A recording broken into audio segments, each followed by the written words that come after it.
Michel l'archange est le seul à être identifié comme archange dans la Bible, selon Jude 9. Le mot archange signifie un ange chef ou extrêmement puissant, ce qui place Michel au sommet de la hiérarchie angélique comme le premier prince céleste, Jude 1,9. Pourtant, même Michel, lorsqu'il s'est opposé au diable à propos du corps de Moïse, n'a pas porté de jugement sévère contre lui. Il s'est contenté de dire « Que le Seigneur te réprimande ». Version King James.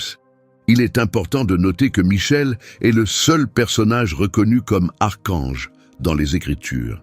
Le préfixe archange indique qu'il est le plus élevé parmi les anges sacrés.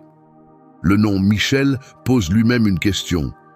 Qui est comme Dieu? Beaucoup de parents, juifs ou non, qui choisissent ce prénom pour leur enfant, ne réalisent pas toujours sa signification. C'est dommage, car il serait idéal que l'évocation de ce nom tourne les pensées vers Dieu. Souvent, lorsque des hommes rencontrent des anges, ils ressentent à tort le besoin de les adorer, oubliant le Créateur au profit de la créature. Le nom de Michel l'archange nous rappelle de diriger notre attention vers le Dieu Tout-Puissant. Unique dans son titre, Michel se distingue puisque la Bible ne reconnaît pas un groupe d'archanges, mais uniquement lui comme archange. Dans l'Ancien Testament, Michel est principalement lié à la nation d'Israël et est désigné par Dieu comme le prince de son peuple choisi. D'une certaine manière, Michel agit comme le principal responsable dans l'administration divine de l'univers, chargé de faire appliquer les jugements de Dieu. Selon Daniel 12, 1, en ce temps-là se lèvera Michel, le grand prince, le défenseur des enfants de ton peuple. Ce sera un temps de détresse tel qu'il n'y en a jamais eu depuis que les nations existent jusqu'à ce moment-là. Mais en ce temps-là, ceux de ton peuple, dont le nom sera inscrit dans le livre, seront sauvés. Michel joue un rôle essentiel dans la protection et la défense du peuple de Dieu, comme le confirme encore Daniel lorsqu'il est appelé « Michel, ton prince ». Daniel 10, 21 renforce cette idée « Personne ne me soutient contre eux, sauf Michel, votre prince ». Michel est aussi un chef de guerre divin. Dans Apocalypse 12, 7, 12, il mène les armées célestes dans une grande bataille contre Satan, le grand dragon, et ses démons lors du conflit ultime qui marquera la fin des forces du mal. La Bible annonce que Michel triomphera dans cette bataille à venir, faisant trembler l'enfer et réjouir le ciel. Appelé autrefois Lucifer ou fils de l'aurore, Satan a été chassé du ciel avec ses troupes rebelles et poursuit encore aujourd'hui son combat. Même s'il semble parfois dominer certaines batailles, sa défaite est inévitable. Il perdra définitivement son pouvoir quand les ténèbres seront écrasées par Dieu. Beaucoup se demandent comment un tel conflit a pu naître dans la création parfaite de Dieu. L'apôtre Paul parle de ce dilemme comme du mystère de l'iniquité, en disant « car le mystère de l'iniquité agit déjà, il faut seulement que celui qui le retient encore ait disparu. » 2 Thessaloniciens 2,7. Même si les détails nous échappent, une vérité reste claire. Les anges déchus l'ont été en se révoltant contre Dieu. Comme il est écrit, car si Dieu n'a pas épargné les anges qui ont péché, mais les a précipités dans l'abîme et livrés à des chaînes de ténèbres pour y être gardés en vue du jugement. 2 Pierre 2,4. Le passage de Jude 6 semble attribuer plus directement la faute aux anges eux-mêmes, déclarant « Quant aux anges qui n'ont pas gardé leur dignité, mais ont abandonné leur propre demeure, il les a réservés dans les ténèbres, enchaînés pour le jugement du grand jour. » Jude 6. Cet événement, marqué par la rébellion de Lucifer contre Dieu et la défection d'un tiers des anges selon certaines interprétations, représente la plus grande catastrophe de toute l'histoire de la création. Le moment exact de ces événements reste flou, situé quelque part entre le commencement de la création et l'arrivée de Satan dans le jardin d'Éden. Ce n'est pas tant le moment de la création des anges qui importe, mais plutôt celui de leur chute. Il semble peu probable que cette chute ait eu lieu avant que Dieu ait placé Adam et Ève dans le jardin, ce qui suggère qu'à ce stade, toute la création, y compris les anges, était encore considérée comme bonne. La durée exacte que les premiers humains ont passée dans le jardin avant la chute des anges et la tentation de Satan reste inconnue et ouverte à la spéculation. Ce scénario fait écho à une crise d'orgueil semblable à celle que l'on peut observer à notre époque. Ésaïe 14, 12 à 14 décrit de manière saisissante les origines de ce conflit. « Te voilà tombé du ciel, astre brillant, fils de l'aurore, tu es abattu à terre, toi qui terrassais les nations. Tu disais en ton cœur, je monterai au ciel, j'élèverai mon trône au-dessus des étoiles de Dieu. Je siégerai sur la montagne de l'assemblée aux extrémités du nord. Je monterai au sommet des nuages, je serai semblable au Très-Haut. » Avant sa chute, Lucifer était représenté comme un ange de lumière, rayonnant de splendeur et de magnificence. Dans une complainte adressée au roi de Tyr, le Seigneur parle à travers Ézéchiel en ces termes. « Fils de l'homme, prononce une complainte sur le roi de Tyr. Tu étais un modèle de perfection, plein de sagesse, parfait en beauté. Tu étais en Éden, le jardin de Dieu. Tu étais couvert de toutes sortes de pierres précieuses, sardoine, topaze, diamant, chrysolite, onyx, jaspe, saphir, émeraude, escarboucle. Tes tambourins et tes flûtes étaient de faits d'or, préparés dès le jour de ta création. Tu étais un chérubin protecteur, oint. Je t'avais établi, tu étais sur la sainte montagne de Dieu, tu marchais au milieu des pierres ardentes. Tu as été intègre dans toutes tes voies depuis le jour où tu fus créé, jusqu'à ce que l'injustice se trouve en toi. Par l'abondance de ton commerce, tu as été rempli de violence, et tu as péché. Je t'ai précipité de la montagne de Dieu, et je t'ai fait disparaître, chérubin protecteur, du milieu des pierres ardentes. Ton cœur s'est enorgueilli à cause de ta beauté, tu as corrompu ta sagesse à cause de ton éclat. Je t'ai jeté à terre, je t'ai donné en spectacle au roi, afin qu'il te regarde. Ézéchiel 28, 12, 17. Certains interprètent que lors de la révolte de Lucifer contre Dieu, jusqu'à 1/3 des êtres célestes se seraient rangés à ses côtés, déclenchant une bataille cosmique qui continue encore aujourd'hui et culminera à l'Armageddon, avec la victoire du Christ et de ses armées angéliques. Dans son ouvrage éclairant tout sur les anges, Leslie Miller souligne que la Bible représente souvent les anges sous la forme d'étoiles. Ce langage symbolique explique pourquoi Lucifer était d'abord appelé l'astre du matin avant sa chute. L'apôtre Jean reprend cette image dans l'Apocalypse, écrivant « Sa queue entraînait le tiers des étoiles du ciel et les jetait sur la terre. Le dragon se tint devant la femme qui allait enfanter afin de dévorer son enfant dès qu'elle aurait accouché. » Apocalypse 12, 4.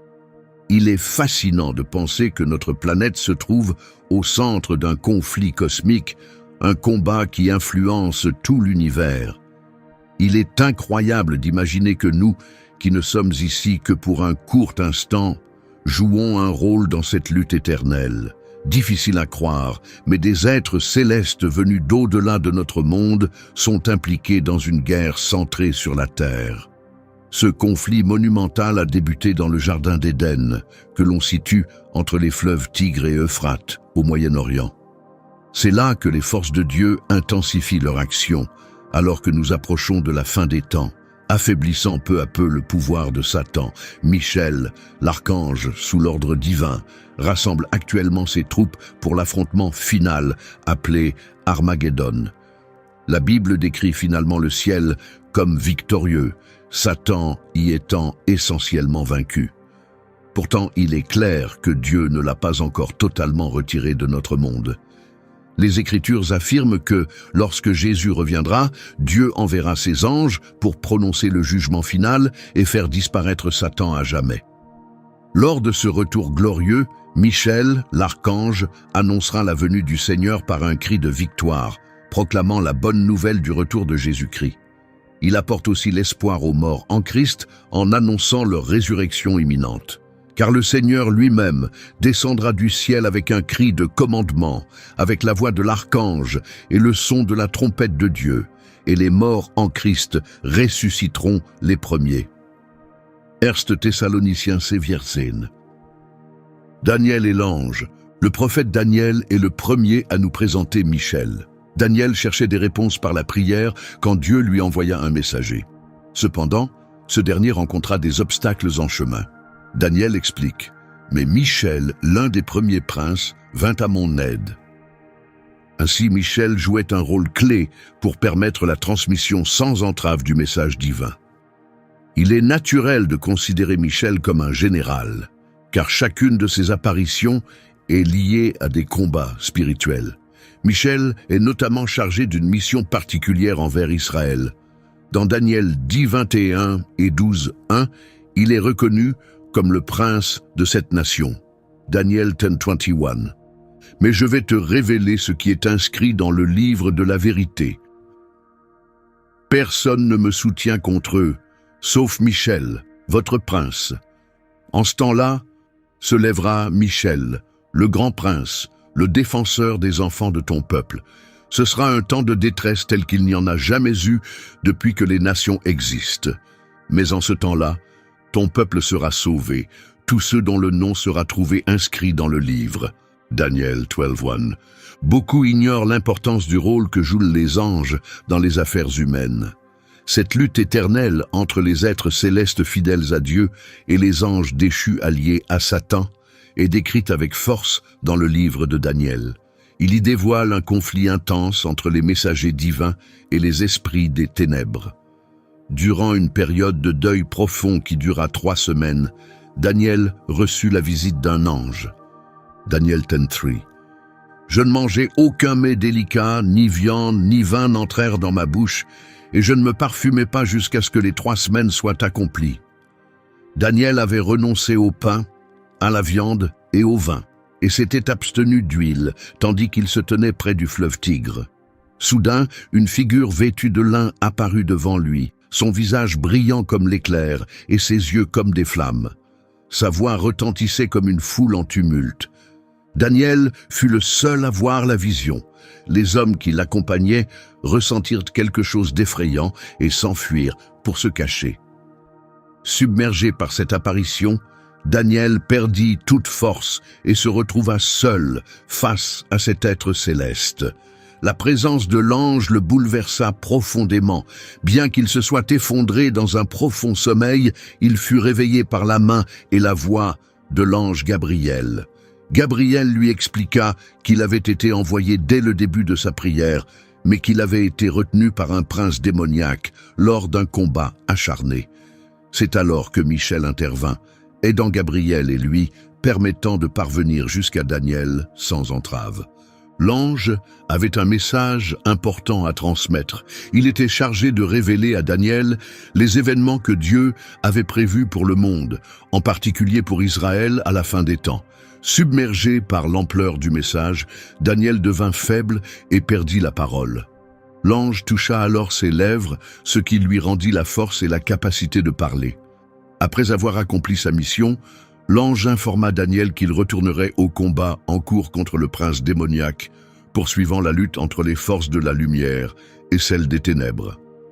Tout au long de cette expérience profonde, Daniel était pleinement conscient et lucide. Il ne s'agissait ni d'un rêve, ni d'une hallucination. Il s'agissait d'une rencontre réelle avec un être véritable. Daniel priait avec ferveur pour le peuple d'Israël, et ses prières furent entendues. Ces 3 semaines de prière, accompagnées de jeûnes, furent d'une grande efficacité. À ce moment crucial, un messager céleste vint lui confirmer que ses prières avaient été reçues et exaucées. Cette expérience montre clairement que les délais ne sont pas des refus, et que la volonté permissive de Dieu intervient dans tous les aspects de la vie humaine. L'ange lui dit « Daniel, toi qui es très estimé, sois attentif aux paroles que je vais te dire. Lève-toi, car c'est vers toi que je suis envoyé. » Lorsqu'il me parla ainsi, je me mis debout, tremblant. Il ajouta « N'aie pas peur, Daniel. Car dès le premier jour où tu as eu à cœur de comprendre et de t'humilier devant ton Dieu, tes paroles ont été entendues, et je suis venu à cause de tes paroles. Le prince du royaume de Perse m'a résisté pendant 21 jours. Mais Michel, l'un des premiers princes, est venu à mon secours et je suis resté là, auprès des rois de Perse. Maintenant, je viens pour te faire connaître ce qui arrivera à ton peuple dans les derniers jours, car la vision concerne l'avenir. Daniel 10:11-14. Michel est également mentionné dans le Nouveau Testament. L'épître de Jude, au verset 9, le désigne comme un archange qui s'opposa à Lucifer à propos du corps de Moïse. Avec l'aide de Dieu, Michel remporta la victoire. Ce n'était pas la seule confrontation entre Michel et Lucifer. Selon Jean, dans le livre de l'Apocalypse, il y eut alors une guerre dans le ciel. Michel et ses anges combattirent contre le dragon. Le dragon et ses anges combattirent aussi, mais ils ne furent pas les plus forts, et leur place ne se trouva plus dans le ciel. Le grand dragon fut précipité, le serpent ancien, appelé le diable, et Satan, celui qui égare toute la terre. Il fut précipité sur la terre, et ses anges furent précipités avec lui. Apocalypse 12:7-9. Dans ce récit, Michel apparaît comme le chef d'une immense armée d'anges, clairement reconnu comme le commandant militaire suprême de Dieu. Historiquement, une bataille céleste a eu lieu. Michel et ses anges ont affronté Satan et ses rebelles. Dieu mobilise ses serviteurs pour affronter les forces affaiblies et inférieures de Satan. Celui-ci fut vaincu et perdit sa place dans le ciel. Les anges de Dieu sont décrits comme invincibles. Cette distinction met en lumière la séparation entre les anges et les démons. Seuls les êtres célestes possèdent une force véritablement supérieure. Dans chaque affrontement, les anges triomphent, anéantissant complètement leurs ennemis. Ils sont connus pour leur fidélité absolue et leur puissance inégalée dans tous les combats. L'invincibilité des anges de Dieu souligne clairement la séparation entre les êtres angéliques et les forces démoniaques. Seuls les soldats du ciel possèdent une puissance absolue. Selon le psaume 103:20, « Bénissez l'Éternel, vous, ses anges, puissants en force, qui exécutez ses ordres en obéissant à la voix de sa parole. » Dans tous les combats, les anges remportent la victoire, écrasant complètement leurs ennemis. Ils sont célébrés pour leur infaillibilité. Aucune force ne peut leur résister. Ils sont les protecteurs les plus efficaces des fidèles. Merci d'avoir regardé la vidéo jusqu'à la fin. Si elle vous a plu, pensez à vous abonner à notre chaîne pour ne rien manquer de nos prochains contenus. N'oubliez pas de liker la vidéo si vous l'avez trouvée utile et partagez vos impressions dans les commentaires ci-dessous. Nous serions ravis de vous lire.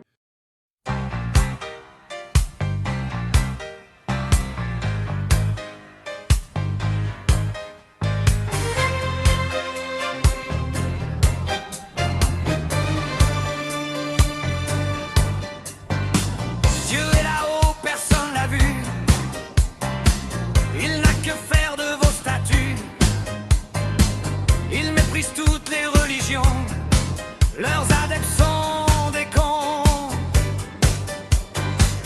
Dieu s'endort mais sans armure, d'un souffle il brise tous vos murs.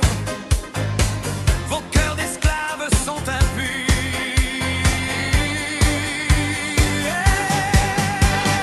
Dieu est laïque et sans drapeau, pas de Bible, pas de troupeau.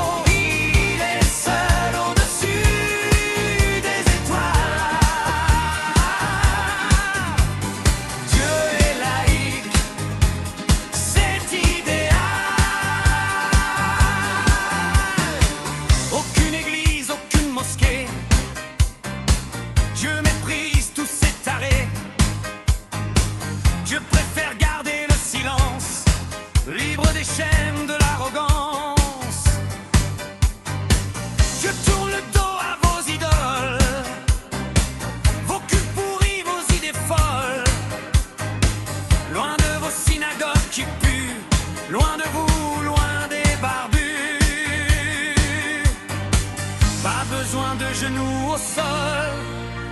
Il préfère un cœur qui s'envole. Dieu est laïque et sans drapeau, pas